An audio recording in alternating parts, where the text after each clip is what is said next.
Hello and welcome back to Talkin' Shit, where we are talking all sorts of shit. Schitt's Creek, that is. I'm Jess Sterling, and of course, I'm joined by my co-host, fellow Allez-Vous rep, Stuart. Stuart, how are you? Can I sell you some of this incredibly creamy bronzing cream? I mean, Jessica, you were supposed to have cleaned up all of these quality products. You just left them lying around for these lovely listeners to just peruse through. You know what? That's okay. They can just, they can move them, they can put them on their lap, they can sample them. It's okay. Just for a very low, low fee. Yes. We're talking all sorts of shit about Schitt's Creek, season 1, episode 8, Allez-Vous. I think you thought it was some kind of French term when you guessed at the end of last podcast, right? Yeah, I was speculating whether or not it was going to be like a romantic dinner with Moira and Johnny. It'd be like another Not kind of quite. like Yeah. cabin-like episode where they go to a restaurant. Hmm. But yeah, Ali totally didn't live up to what I thought it might be, but it lived up to the expectations because, of course, it just took a weird like kind of skew on something that you know about, which are MLM schemes, which annoyingly we all know too much about because they are a Yeah. thing and they shouldn't be. They're awful. Yeah, and I think one of the things that I love so much about this episode is that like David and Moira know. They know Moira, I guess you should say, knows Mm. what this is, right? She knows exactly what this is. She knows it's crap. She's like, I don't want to sell this. Like it's awful. And yet they're desperate for money. And so why not? We have these products. Might as well try to pawn them off on the people of the town. Yeah. Uh It was funny seeing Moira just being like, "No, this is a scam. This is awful. Like, this is like the worst." And then, but let's try and sell them anyway. Why not? Yeah, let's do it. One last time, don't forget to subscribe. Talking shit everywhere. Watch us on YouTube. We have video. We're gonna do some video stuff later with the tier ranking and all of that. But yeah, let's hop into this episode. Let's do a little bit of a recap before we dive too deep into it. Get ready for a cringe fest because Moira and David are involved in an MLM scheme. In order to make money, they decide to try and sell Allez-Vous, a makeup brand company started by one of Moira's old frenemies. Unfortunately, the Allez-Vous fad already hit Schitt's Creek, and nearly everyone is a brand rep. Johnny needs to get to Elmdale to get an unemployment check, but doesn't have a vehicle. He takes one of Bob's cars for a test drive, but when it breaks down, he must rely on a nosy Roland. Roland's presence comes in handy, though, when dealing with the unemployment office worker, as it turns out Roland and her used to be an item, because Stuart, as Roland says, Marnie likes a bad boy. Oh God, no! Didn't need that. Meanwhile, nice guy Ted might be a little too nice for Alexis. He doesn't send his restaurant food back when it's incorrect and is willing to sit in on the MLM scam luncheon just because Moira invited him. They do make up after Alexis forces Ted to trash talk her family a bit, so Telexis Aled is still a thing? I don't know. Do we need a ship name? How do we feel about Telexis? How have we not even brought up ship names? Telexus sounds like an awful tech company, doesn't it?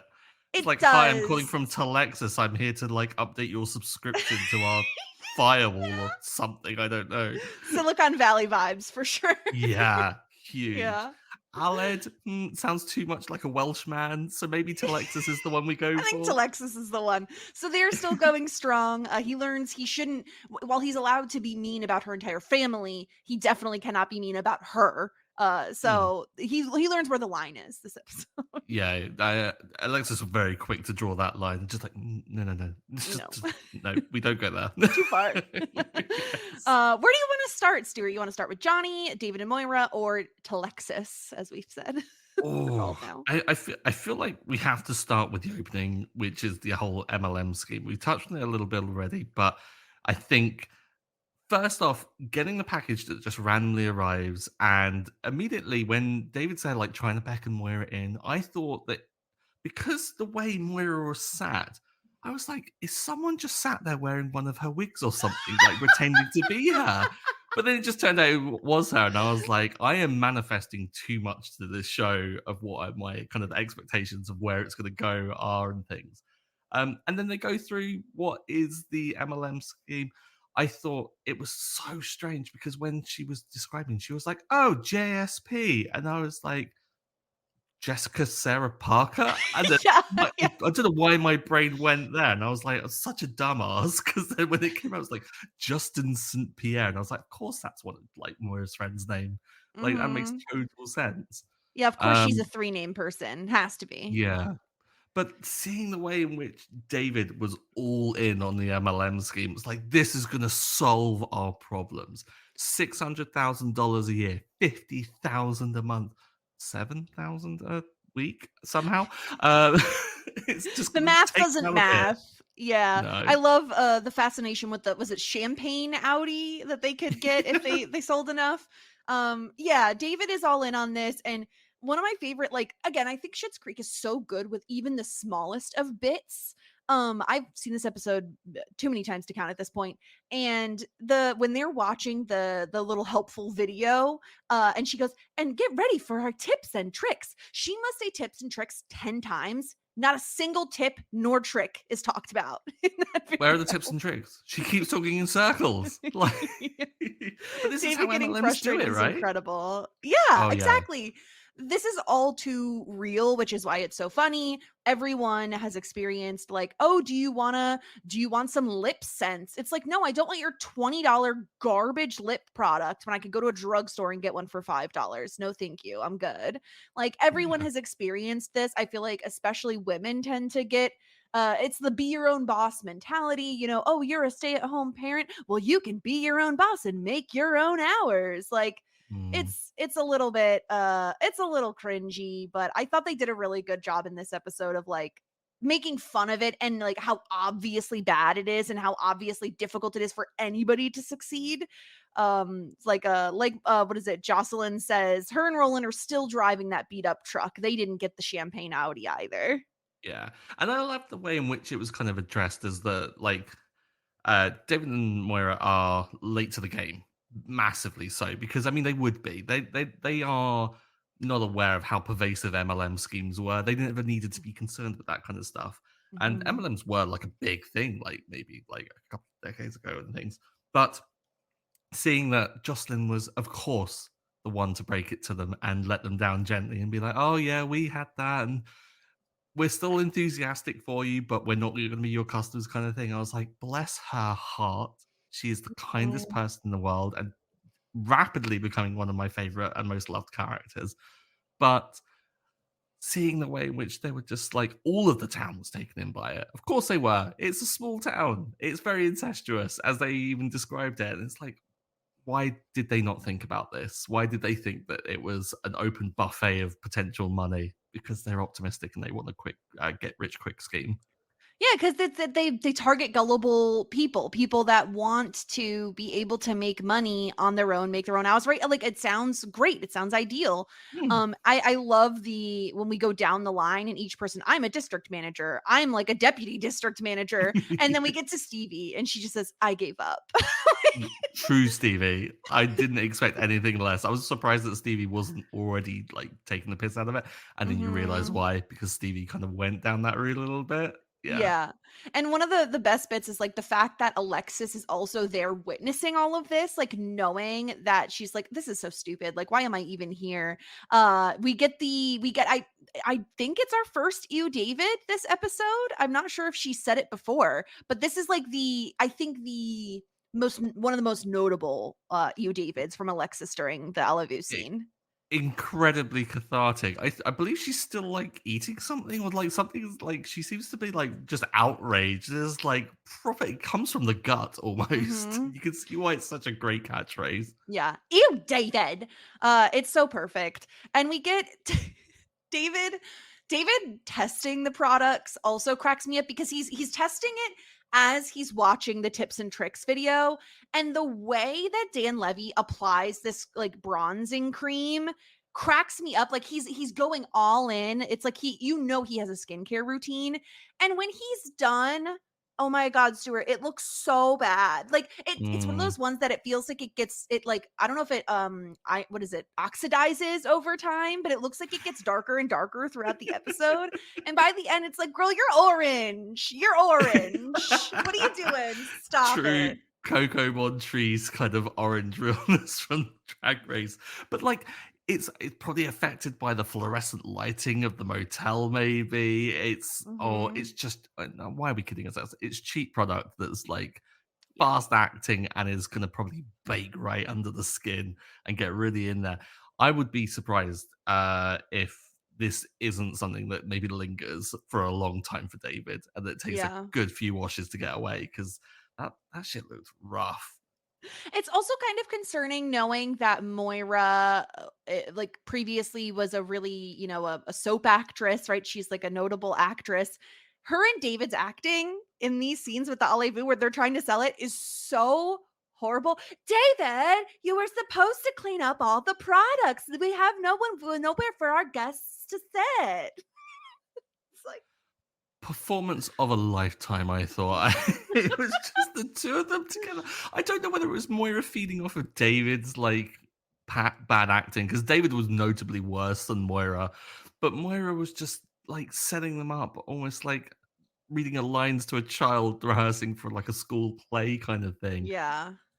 It was embarrassingly bad, and the worst thing is that they thought that they would get away with that in front of the townspeople, that, like, the likes of Jocelyn, Ronnie, and Stevie would just be like, "Oh, yeah, sure, we're really buying this." It speaks a lot to their arrogance that they still have. Yeah, I think like certainly to a degree, some of the townsfolk are more impressionable and naive and a little sheltered than others. But I think at this point in the show, they think that they could really get a fast one over on any of these people. And that's just not the case. Like maybe certain people, like maybe your Twylas, Twylas of the world. But Ronnie, she's sharp. She knows what's going on. I Mhm. think even Jocelyn is a little bit smarter than they give her credit for as well. Oh, massively so. Jocelyn is, I think, one of the kind of more savvy people in the town, and Jocelyn just happens to have not maybe not accepted that position. I think she actually just likes her life. Like she knows it's not the most glamorous life in the world, but it's her life, and she likes it. Yeah.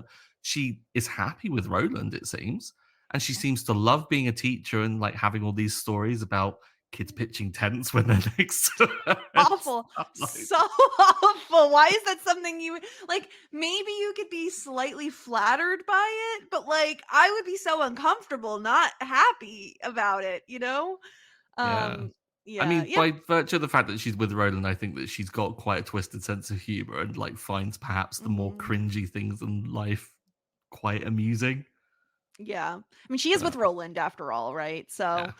So, but yeah, the Allez-Vous storyline really does crack me up, and it's just, I love whenever they're trying to like pull a scheme, and David and Moira especially, it feels like two acting icons like going round for round, you know what I mean? Like they're both Hmm. so good, and these characters are both so interesting and like unique that when you have both of them in one scene teaming up to do something, you're like, "Oh yes, okay, now I see how you're related." Yes, okay. Yeah, and it's wonderful to see them playing off each other because we've had like a couple of moments with David and Moira getting together and things, but it's mostly been like David and Stevie, Johnny and Moira. But like seeing them to have like a full story just to themselves. Johnny and Alexis are off doing their own thing. Alexis does come into it, but it's their story, and it's so funny to see how two completely neurotic people get on and somehow make something work in a short period of time, but also cataclysmically not work at the same Mhm. moment. Yeah, it's quite a sight. Yeah. Let's shift our attention a little bit to Johnny, who's going to go to Elmdale. He needs to get to Elmdale because he needs to get an unemployment check.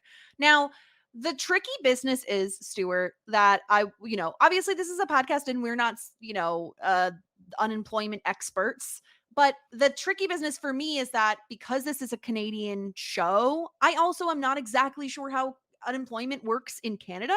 It seems like you have to pay into unemployment insurance, which then Mhm. would give you unemployment checks if you were out of work. And Johnny doesn't, before we even get to there though, Johnny doesn't even have a ride to get to Elmdale. And Stuart, I mean, not to rag on Johnny every single episode because it feels like that's what we've been doing lately, but I don't know that he's especially grateful to the townsfolk for the use of their vehicles. Like he's like, ugh, why does Ray's 91-year-old mom need a car? It's like probably because she needs to go to doctor's appointments, Johnny. She's freaking 91. Yeah. Johnny's still got this expectation of a lifestyle that is no longer his lifestyle. And he needs to get to grips with what his situation is, which is you're in Schitt's Creek.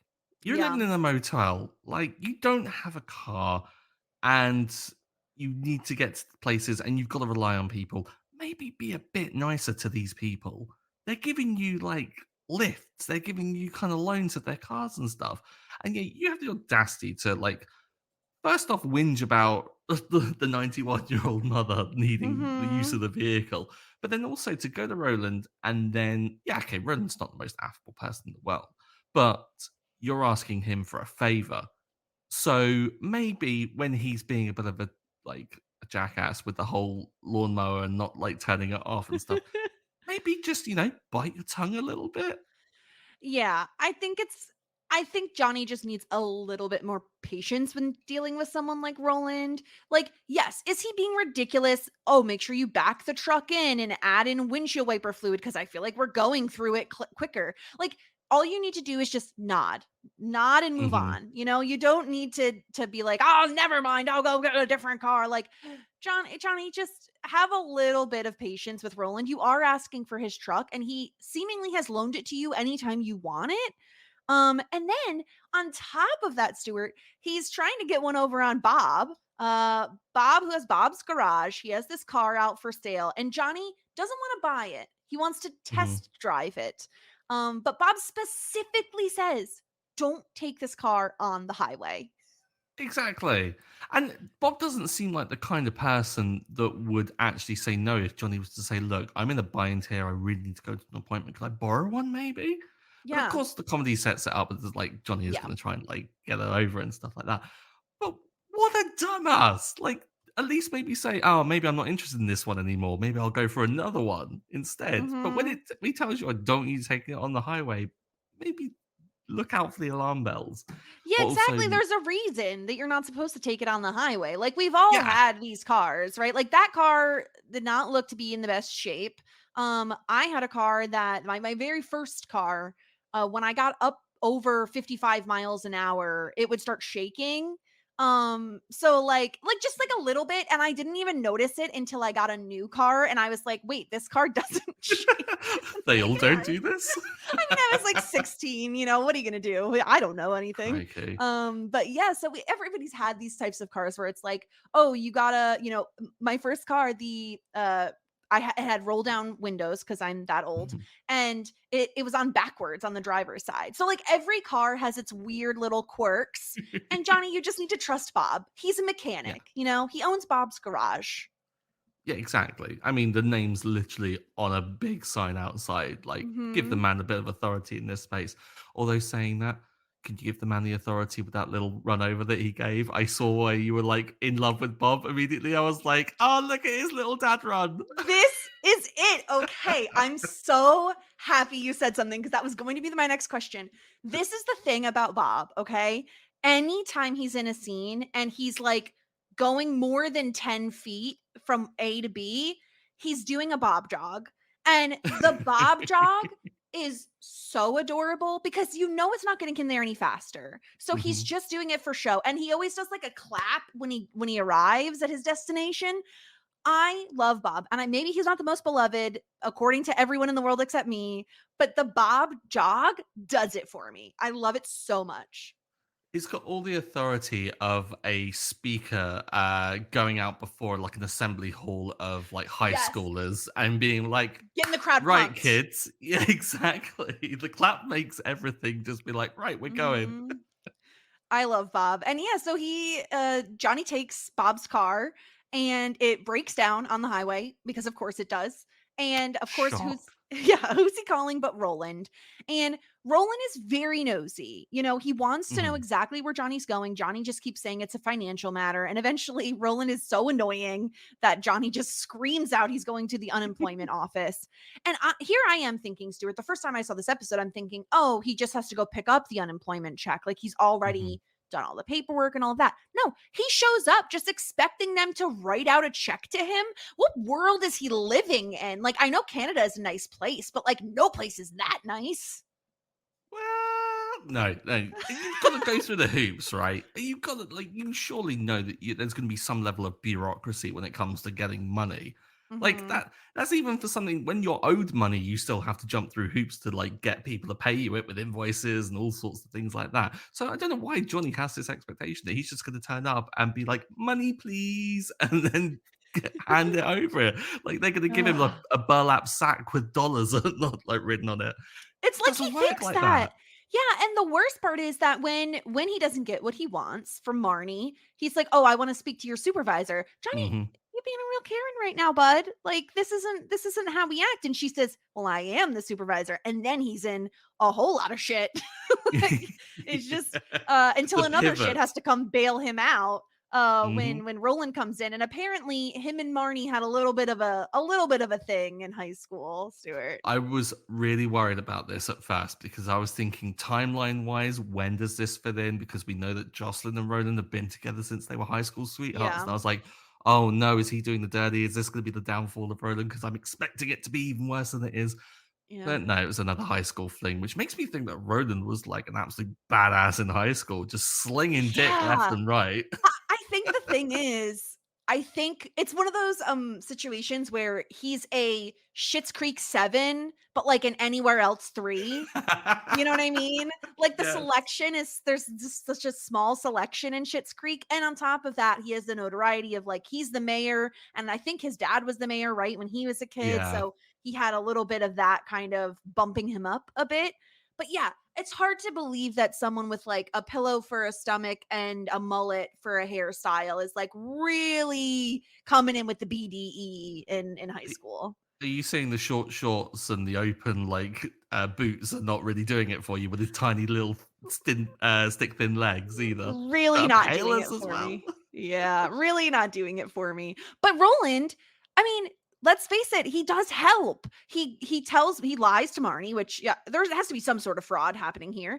Yeah. About Johnny working for him. And that's I don't know.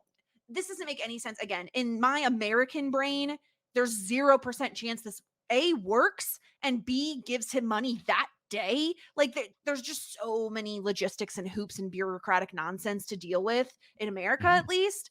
But I mean, Roland does help. Like you can't deny that. Yeah. And I think he also helps in a way that is gonna humble Johnny a little bit, which is what is needed. Johnny needs to be, like, humbled. He needs to be brought down a peg and understand that he is not the kind of, like, lofty executive that he once was. He's like kind of where he is. And so when he's like, even in buying into the lie, he's like, "Oh, I was a consultant." And then Roland has the smart idea of like, "No, you weren't. You're an assistant. You did this for me." Because Fetched my you need coffee. you need it to be that way because you want Roland's authority to be more than his. You don't want it to be like this equitable deal and things like that. Yeah. But also, I think there was an aspect of also torturing Johnny a little bit because even the imagined hypothetical thought of him being Roland's assistant and fetching his coffee and like being his little Guy Friday was so clearly triggering for Johnny. But you have to do it because Mhm. you're not going to get your money otherwise, buddy. Exactly. And Roland, at least we think Roland is doing Johnny a solid. He's like, "Oh, you just need to fix this, this, and that in the car. I'll Hmm. help you out." And of course, this is bad on Johnny. Always start the car before the person with the other car Yeah. leaves to make sure it starts. It doesn't work. And Bob comes and picks him up, and he thinks that Johnny's gonna buy this car. And honestly, I kind of thought, Stuart, it was like a you break it, you buy it sort of situation. Like Yeah. you're the one who took it on the highway when Bob said not to do it. Maybe you're gonna be out like a couple $100. Yeah, I mean, Bob totally would have had Johnny over a barrel if he wanted to, because he'd been like, "You stole this vehicle. Like, Mhm. if I'd called this in, that you'd be like being pursued by like the police and everything." But Bob being Bob, I don't think quite recognizes that because I don't think Bob's got a bad bone in his body. He seems to be too nice to even consider it. Yes, that's the thing. The Roses are very lucky that the townspeople of Schitt's Creek are so accommodating and so Hmm. generous because this would not fly everywhere. It's just that they just happened to be in a very small, quaint, kind town. Yeah, and it's even acknowledged early in the episode with Alexis talking about her family and how they kind of see kindness as a weakness, and they do take advantage of it, and it's like seen in her family. Weirdly insightful by Alexis to actually recognize that in other people. Yeah, I think there are times where Alexis surprises us with, she's a little naive and a little not sheltered because she's the opposite of sheltered, but like she hasn't had the normal upbringing that, Mhm, someone might expect. And so sometimes she does come out with stuff where you're like, wow, I didn't realize she realized what was going on here. I think when it comes to her family, she's just especially perceptive. mhm. And yeah, let's shift over to talking about Telexis because Not a it thing. looks like things might not be going so great. I let me know what your perspective is, Stuart, but it seems like, Ted is blaming Alexis's foul mood on the fact that she's on a cleanse and so she's not eating, and it really bothers her that he won't send his breakfast back because he got the wrong side order. He wanted toast and he got hash browns or home fries or something. Um Mhm. are you someone who when you go to a restaurant, will you ever send something back? Legit a question I had noted down to ask you. I'm the kind that if in a TED situation where I'm like, I am perfectly happy with what is brought out, I will just accept it. But if it's totally something that I didn't want, I'd be like, the fuck? Please come over, please correct this. But I will do it in the politest way possible, in the most British way. It's just like, oh, I'm very sorry to even bother you with this inquiry. Mhm. But what about yourself? Yeah. Would you? I'm pretty much exactly what you said, where as long as I will still eat it and it wasn't something that Mhm, like my heart was completely set on. I'm not allergic to anything, so that's not really a concern. Like as an example, I really am not a huge fan of like a raw red onion on anything. It's not my thing. And sometimes, you get a burger or whatever and usually I'll ask for it no onion. If it comes with onion, I'll just pick them off. It's not that big of a yeah. deal to me. I I don't know. I to be fair to Alexis, not I would rather have home fries than toast, but if I got toast and I wanted home fries, I definitely would ask about the home fries because that is something that like I want and I would be looking forward to. But it really bothers her that he won't send anything back, and more than I wouldn't be bothered if someone didn't want to call over the waitress and like send an item back. Stuart, what I would be bothered by is when Ted makes excuses for Alexis. He's like, "Oh, she just is on a cleanse." It's like, "I was Mhm. trying to help you. Don't act like I'm the crazy one." Yeah, especially because I don't think her saying that you should stand up for yourself is necessarily her being grouchy or anything. I don't think it's anything that's really any different from her normal personality. It like Mhm. completely fits in with what I expect Alexis to say in that scenario. Her being on a cleanse, I mean, perhaps it is exacerbating it a little bit, but I would imagine that Alexis is probably on a cleanse every other day based on her kind of like Yeah. choices of fads and things. So maybe I don't know. But like I didn't like the way in which he kind of did make that excuse for her. I was like, Ted, like, what the fuck, man? Like, just Yeah, send it back, buddy. Also, I'm it's not a Tyler. huge It's not as if it's like a rando that you don't know. It's like exactly. you want to help out someone that you know, surely. Like Twyla's making these mistakes left and right. Also, can we get into the fact that maybe Twyla is maybe not the best waitress in the world? Oh yeah, What with she's the definitely smoothies and not. now this, I'm like, oh no, Twyla, you're not actually good Meadow at your job. Harvest smoothie, yeah. No, she's not Exactly. the best. She means well, of course. And yeah, that's the other thing that I was thinking of is I'm someone who I have a bit of an ego. And so I just wouldn't like this sort of a conversation to be happening so publicly and like in Mhm, front of someone that I see all the time. How many times a day do they go into Cafe Tropical? Like, I don't want to be mhm. having this like tiff, if you will. It's not even really an argument in front of other people. It would be embarrassing for me. So don't be like, oh, they're just on a cleanse. It's like, don't like, come on, let's not discuss our business in front of like everyone else. But Alexis, I mean, that part doesn't seem to bother Alexis too much because then she goes straight to Mutt and complains about Ted, saying he's a little bit too nice. And it turns out in high school, Mutt got annoyed with Ted just saying hello and would like How punch him. dare he? Yeah, like used to like slam him into the locker or something, was it? I was like, what the heck, Matt? And he's like, oh, but I was a different person back then. I'm I don't think sorry. so. Yeah, you know what's wrong and what's right even back then. Sorry, Especially buddy. because he didn't even do nothing. He said hi. Mhm. You're an a-hole. What's wrong with you? Yeah, I mean, if Matt was to turn around and say, "I was an asshole back then, and, like, I regret it," I'd be like, "Yeah, okay, fully on board with that. People make Yeah. mistakes." But to be like, "Oh, I was a different person." No, no, no, don't excuse it to, like, some other hypothetical kind of person that you were back in the past. That's still Yeah. you unless you apologize for it, buddy. Yeah, exactly. And yeah, it all kind of comes to a head when they go to the MLM luncheon and Ted wants to stay because Moira specifically invited him and he's just kind. Like he's just a kind guy.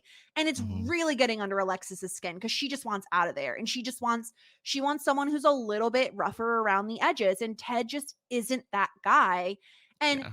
I think it makes a lot of sense, Stuart, when we get a little bit of clarification from Alexis later on at Cafe Tropical, where she says, my family just takes advantage of nice people. They see it as a weakness.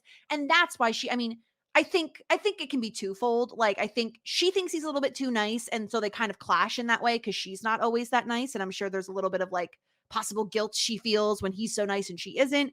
But Mhm. also, she doesn't want her family just to like mow over this like innocent guy, Ted, you know? Yeah, because I mean, he's already had the interrogation in the last episode where he turned up to the wrong room, and of Yes. course got the parental grilling that tends to happen if you ever do come into contact with a prospective boyfriend or girlfriend. But the way in which she's almost protecting him brought me over on this because at first I was like, of course it's not working out. This is not gonna work out, and maybe I don't know if it will long term, but I am thinking it's going to work out just for this short period based on the fact that Alexis is making this concession almost of just recognizing, okay, I'm going to bring the product and I'm going to kind of apologize for being rude. But I'm doing it out of a protective nature here. Like, I don't want them to Mhm. take advantage of you. You're different from what I normally want, but she almost wants to work at it a little bit and then kind of invites him to meet in the middle by offering to role play. Again, another instance of the Roses role playing, which makes me think this family has something in terms of a kink. But then they get into the like insulting the family. And I was like, of course he does it in, I would say, a very nice way of like doing the insult. Like Yeah. he points out the very obvious things is that, oh, David is pretentious. No shit. Yeah, exactly. Why don't you say the most obvious thing about him? Yeah, Mm. and and your mother seems to be a little informed at times. She's uninformed most of the time. She Yes. like Alexis is loving this, and it's so funny because it's almost a role reversal of we often get the trope of I can fix him, you know, like Mhm. the woman who wants to fix a man up, but it's the opposite. Alexis is like I can make him worse to fit my family better. But also, we didn't get another trope, which is that Ted recognizes this as being a problem, and Ted is the one that wants to fix it, and then Ted fixes it by being like overtly masculine and causes a fight or something to Right. protect her to like not be so much of a pushover. And we're like, oh, I'm not going to take this, and then ends up like smacking someone, and then Alexis being like, "Oh, my hero," kind of thing. I like the fact that this resolution came about and wasn't overtly problematic. Mhm. It was a Yeah, little bit, exactly. but Yeah, but not terrible, and it's no. mostly played up for laughs, right? Like, Yeah, they know it's ridiculous, which is allowing us to enjoy it. completely. Yeah, so how are you feeling about Telexis now? Like, are you feeling higher on them than you were last episode, or about the same, lower?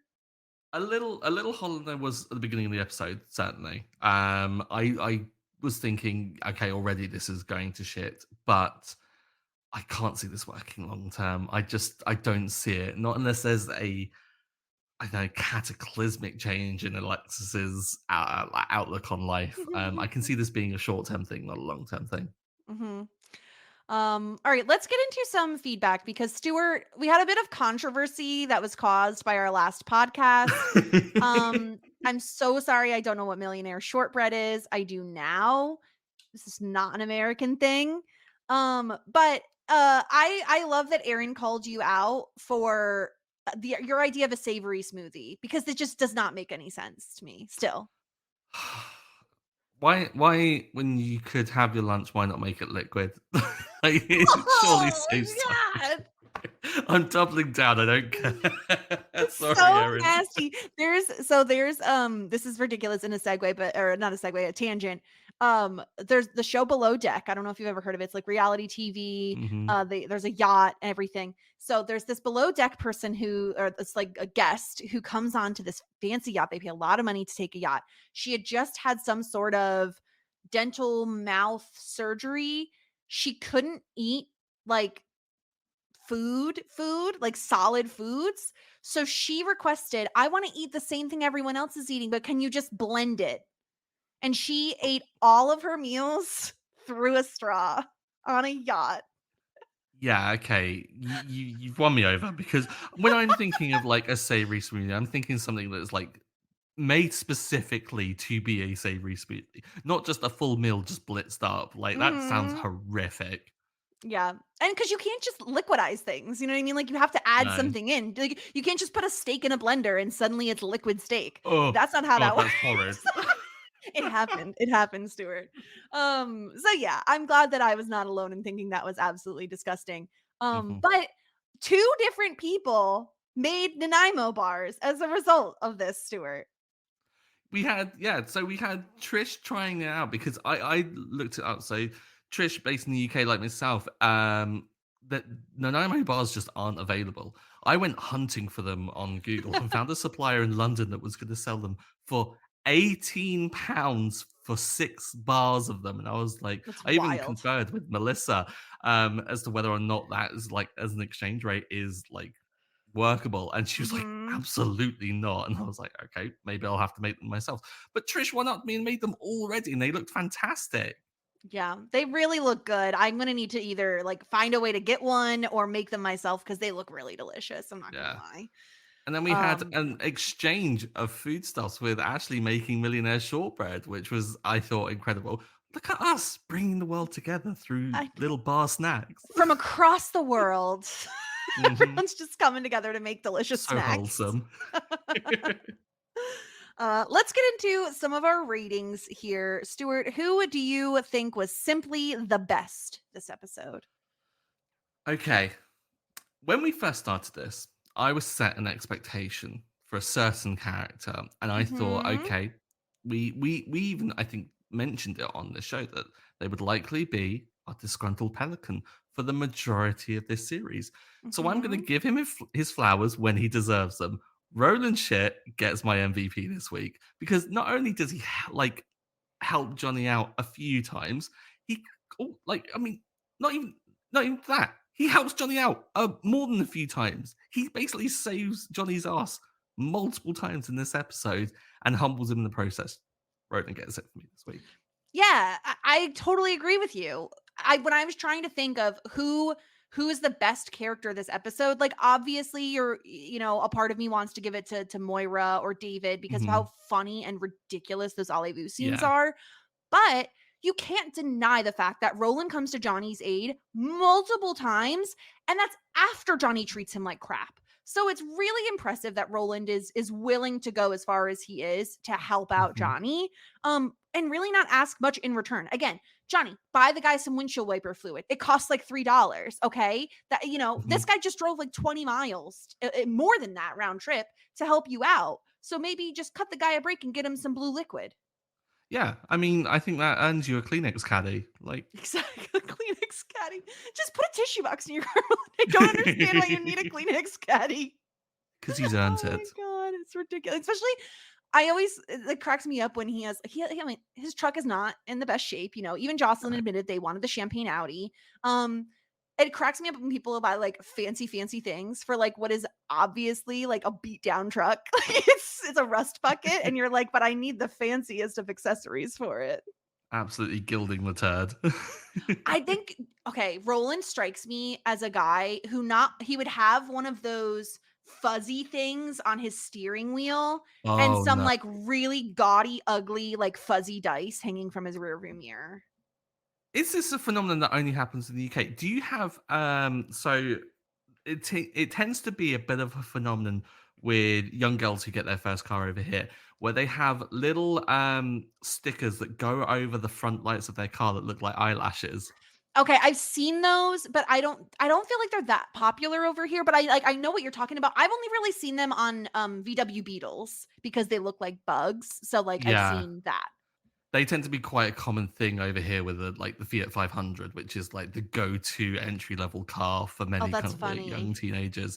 That and the aforementioned the little sticker that goes at the back, which is powered by pixie dust, that tends to be on a lot of girls' cars over here, What? alongside the fluffy steering wheel cover. Oh gosh. See, I am so judgmental when it comes to people and their cars. So forgive me if I offend you, dear listeners, right now. If any of these apply to you, I'm gonna rattle off a few things that get under my skin when I see them on vehicles. Number Yes, one, when trucks drive around with the testicles hanging off of never understood that. the whatever that thing is called. I can't remember Hmm. that the little thing on the back of the truck.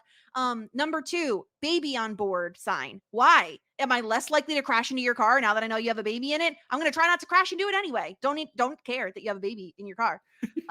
Number three, the stick figure decals that Oh people no! have. Horrendous. Oh, Ha- mom and dad and seven of our gorgeous children.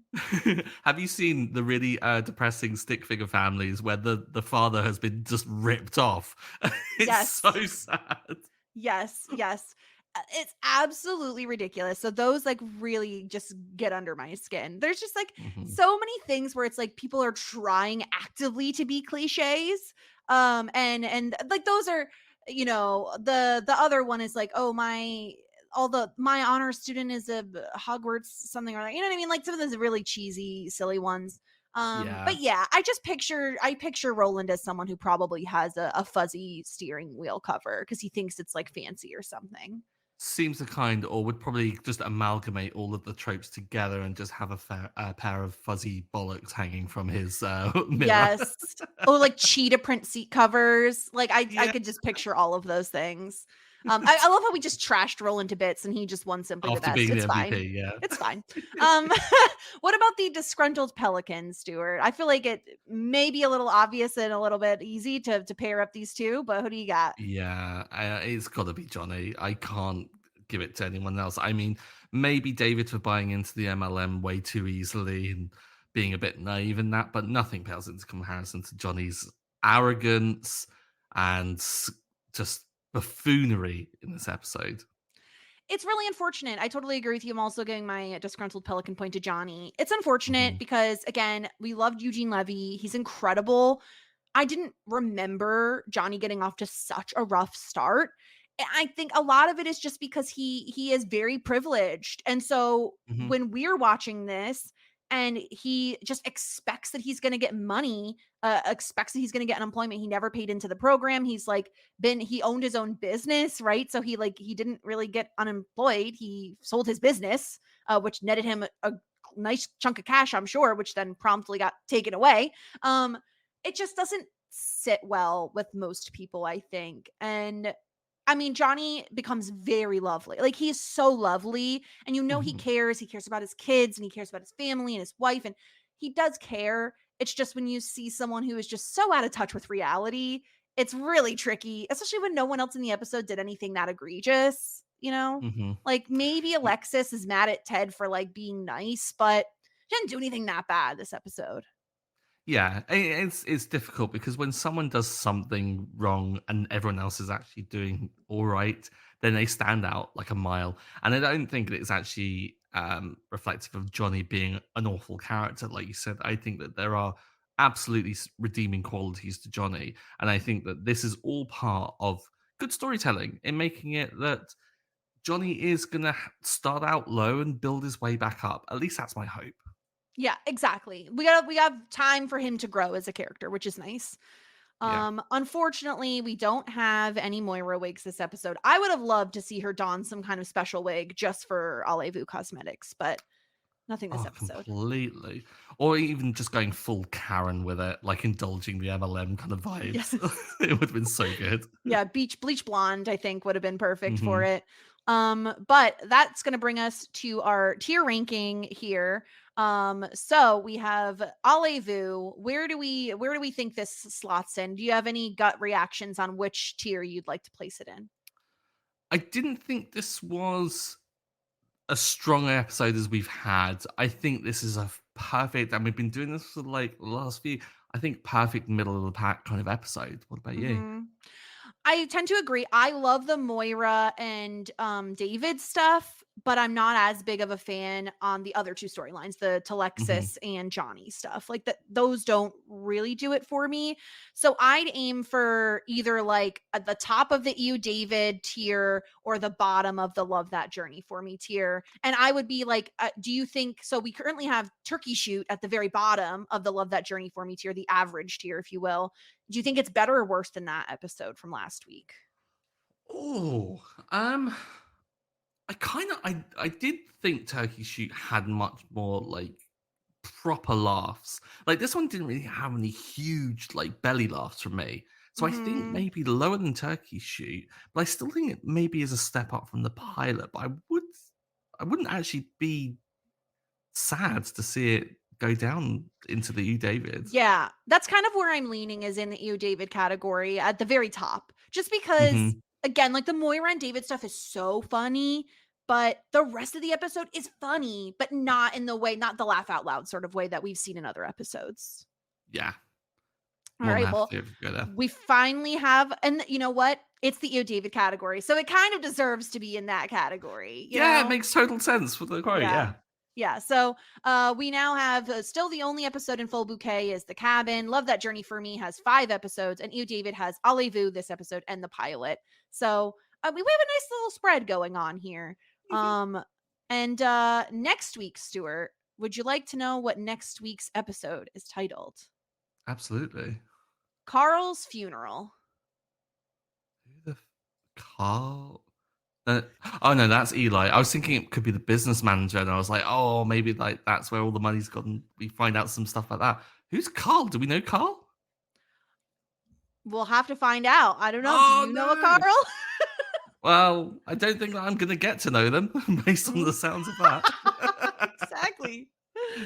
So we have that to look forward to next week. And again, don't forget to subscribe, leave us a rating and review. We really would appreciate it. Talking shit on all social media, including YouTube, if you want to watch us talk about this show. And of course, if you want to send in feedback, podcast at Talking Shit is where you can do so.